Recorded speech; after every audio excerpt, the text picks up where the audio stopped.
Estamos com mais um podcast Fala Doutor, com a enfermeira Lucimara, e hoje eu trouxe aqui novamente o Dr. Gilmar Tanaka para falarmos sobre um assunto para você aí que está gestante, que vai ganhar seu bebê. Tem algumas dúvidas que eu sei que você tem, então eu trouxe aqui o Dr. Gilmar para tirar suas dúvidas no nosso podcast. Doutor, tudo bem? Tudo bem, Lucimara.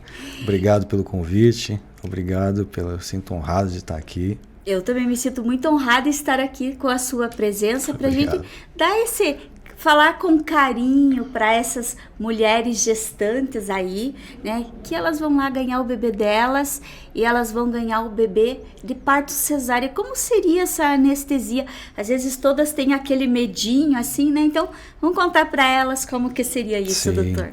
Bom, a gestação é diria eu, né, que é o momento mais crítico, né, a hora do nascimento, né? E as gestantes, elas ficam bastante preocupadas, né? Principalmente pela dor. Principalmente aquela que a gente fala que é a primigesta, né? A primeira gestação, elas... na minha prática, no meu dia a dia, as pessoas que chegam para mim, elas sempre... É o que elas me perguntam, né? Como que vai ser a dor, o que dá para fazer para eu sentir menos dor, o que a anestesia pode causar alguma consequência, algum mal para o meu bebê. E essa é uma pergunta bem frequente que elas fazem. Doutor, como que seria, então, elas chegam lá, né, para a maternidade, para ganhar o bebê, como seria esse procedimento anestésico? Sim, vai depender qual o tipo de meio de nascimento, né? Se vai ser por cesárea, se vai ser parto normal, né? Se é, por exemplo, um procedimento de urgência, tudo vai depender de como vai ser o ambiente na hora.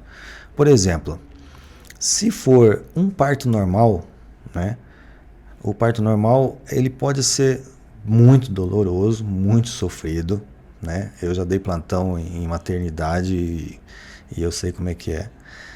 Ou ele pode ser super tranquilo. Várias pessoas me perguntam sobre a tal da analgesia de parto. Como é que funciona essa analgesia de parto? Eu não vou sentir nada mesmo, né? E eu sempre respondo que não vai sentir nada. Uma analgesia de parto bem realizada, a gestante, assim, ela sente, para não dizer que ela não sente nada, ela sente um pequeno desconforto, porque a analgesia de parto não pode parar as contrações uterinas, não sei se você me entende. Sim. Se eu carregar demais a analgesia de parto, eu paro a contração. Então a gente faz aquela analgesia de parto numa medida e numa dose que ela não sinta a dor, mas o útero começa a contrair. Então a única coisa que ela sente, eu respondo sempre, é um desconforto, que é o útero lá contraindo e evoluindo para o trabalho de parto, né?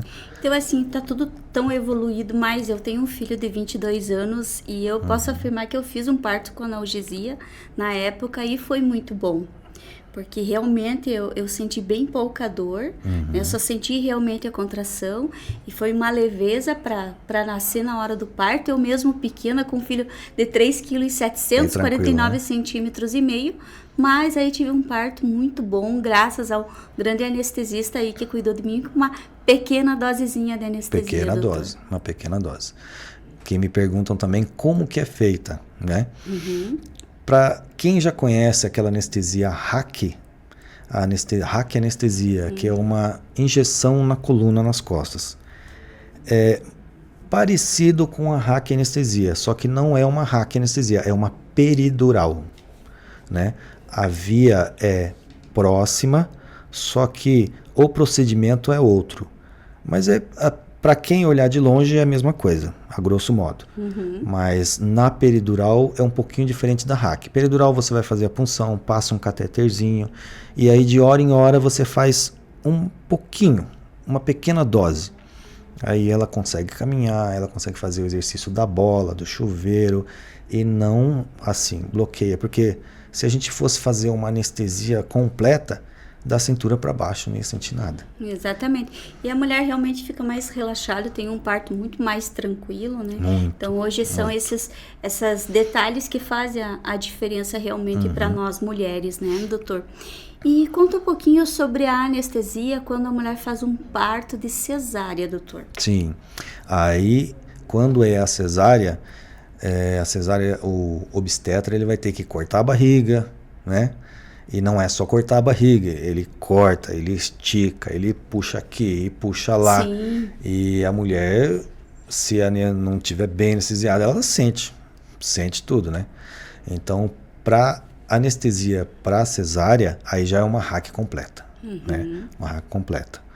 Uma RAC completa é aquela injeção nas costas que você faz o anestésico na coluna, né? Ao nível da espinha. E daquele lugar onde você fez a injeção para baixo, a pessoa não sente absolutamente mais nada. Às vezes, um pouco mais nas partes altas, ela sente o toque, né? Mas não sente dor. Doutor, e assim, existem alguns cuidados para essa, no caso já puérpera, né? Após que ganha o bebê, depois da anestesia, tem algum cuidado que quando ela retorna para o quarto, né? Porque da cintura para baixo ela não vai sentir nada, mas existem alguns cuidadinhos que a puérpera precisa ter cuidado depois de ganhar o bebezinho. Como seria isso? Isso. A puérpera, né, que é a mãe que acabou de ganhar o bebê, ela tem que ter vários cuidados referentes à cirurgia, mas tem que ter uns que são referentes à anestesia que ela tomou ali. Um dos principais que sempre me perguntam é sobre a dor de cabeça depois da RAC, né? A dor de cabeça depois da RAC, ela pode acontecer com qualquer pessoa, né? Após uma RAC anestesia. Porém, e por azar de vocês mulheres, o grupo de risco mais comum é mulher jovem. Então, quem que é a mulher jovem? É a cesárea. Então, aquelas que têm mais, a anestesia que tem mais dor de cabeça, cefaleia, pós-punção, é a cesárea.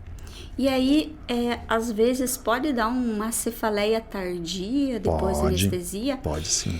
Nesses casos, deve procurar um médico ou anestesista? Como seria isso, doutor? Deve. Uma dica fácil que eu dou sempre para as recém-mães é assim, a dor de cabeça. Tem gente, acontece da pessoa já ter, por exemplo, dor de cabeça crônica, mas aí depois da cesárea ela não sabe se ela está com a dor de cabeça crônica dela, piorada inclusive por causa da cirurgia, ou se é uma cefaleia pós-RAC. Uma maneira simples de descobrir se é a cefaleia pós-RAC, a dor de cabeça da anestesia, é se ela levantar, ela está deitada, se ela se levantar a cabeça e a dor piorar muito, é da anestesia. E aí, com certeza é da anestesia. Com certeza tem que procurar, né? Lá a maternidade, onde ela ganhou seu bebê, né?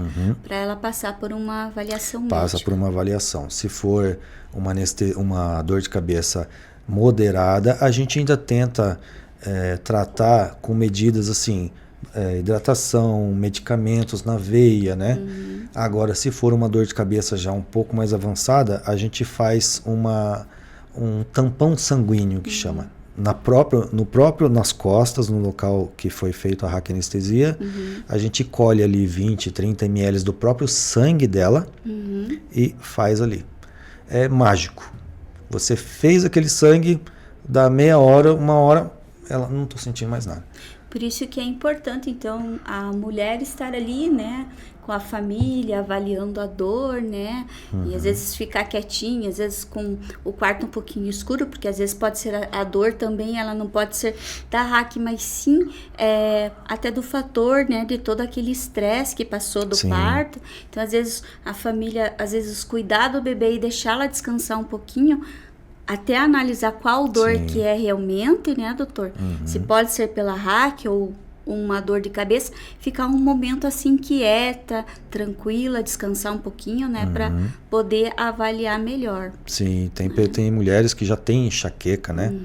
E ali depois da anestesia, o ambiente, todo o estresse ali, acaba desencadeando a crise de enxaqueca, logo depois da cirurgia, né? Então, isso é importante que você falou. Às vezes não é da anestesia. Às vezes é uma crise de dor de cabeça dela mesmo. E às vezes, se for essa dor de cabeça tardia, às vezes a mulher também não se alimentou bem, né? Exato. Porque ela começou Também. a ser uma nutriz. Nutriz é a que nutre, né? O Sim. bebê com a amamentação. Então ela começa a sentir fome, mas às vezes não percebeu. Tá lá cuidando do bebê, amamentando e às vezes esquece de comer, né? Também. Então, Também. tem todos esses fatores. Sim. Então, doutor, eu gostaria de agradecer mais uma vez a sua presença no nosso podcast aqui, né? Fala, doutor, com a enfermeira Lucimara. Deixa em aberto mais um convite aí para o senhor, para a gente estar falando sobre um outro assunto. Eu que agradeço. Muito obrigado. Muito obrigada, doutor.